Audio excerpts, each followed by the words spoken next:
চাচার হাতে খুন হন ৮ বছরের শিশু KM রাহিনুল ইসলাম আরাফ।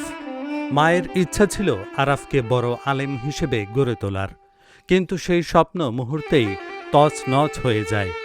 সন্তানের স্মৃতিবিজড়িত বই, খাতা ও ব্যাগ বুকে জড়িয়ে আজও মায়ের আহাজারি থামে না।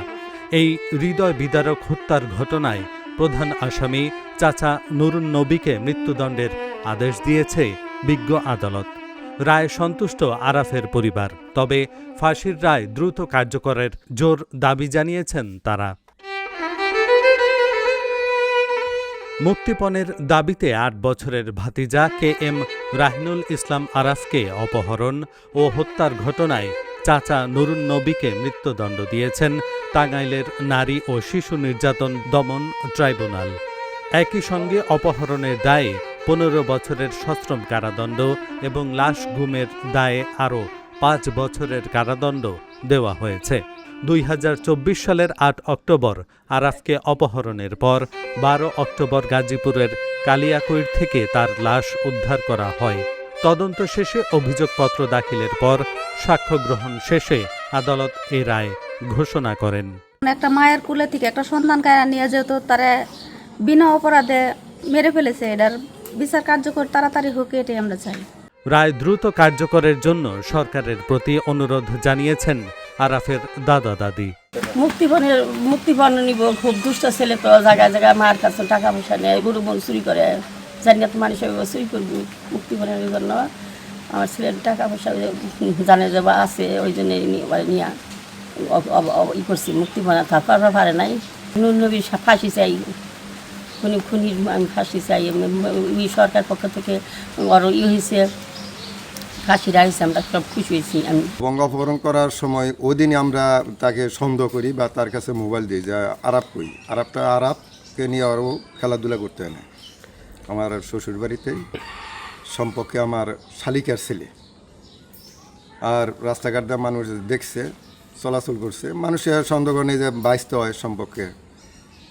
অপহরণ করার উদ্দেশ্য ছিল যে 10 লাখ টাকা নিবে, কিন্তু তার আগেই আমরা পুলিশের থানায় অভিযোগ করি। পুলিশ তারপরে ও আসলে পুলিশ তাদেরকে জিজ্ঞাসাবাদ করে। এক পর্যায়ে সে স্বীকার যায় যে হ্যাঁ আমি নিছি, আমি নিয়ে মাইরে ফেলাইছি। সে রাখছো কোথায়? তখন বলে যে কাইলাকুর রেল লাইনের পাশে আপনার সোন ক্ষেতের মানে জঙ্গলের ভিতরে ফালাই রাখে। সে ওখান থেকে পুলিশ তাকে সাথে নিয়ে যায়, তারপর লাশটা উদ্ধার করে। যাতে এই রায়টা দ্রুত গতিতে কার্যকর হয়, আমি এই দৃষ্টি মাননীয় প্রধানমন্ত্রীর কাছে আকর্ষণ করছি। আপনি যাতে এই রায়ের দিকে আপনি সুদৃষ্টি বজায় রাখবেন, আর যাতে কোনো মায়ের বুক বা কোনো দাদার নাতি না হারাম লাগে শিশু বাচ্চার মতো। এই জঘন্যতম কাজ যাতে কোল খালি না হয়। সন্তানকে হত্যার দায়ে আদালত যে রায় দিয়েছেন তাতে আরাফের মা সন্তুষ্ট। আমি রাষ্ট্রের রায় অনেক সন্তুষ্ট হয়েছি, কিন্তু আমি চাই যত তাড়াতাড়ি সম্ভব এই ফাঁসির কার্যকারিতা শেষ করি।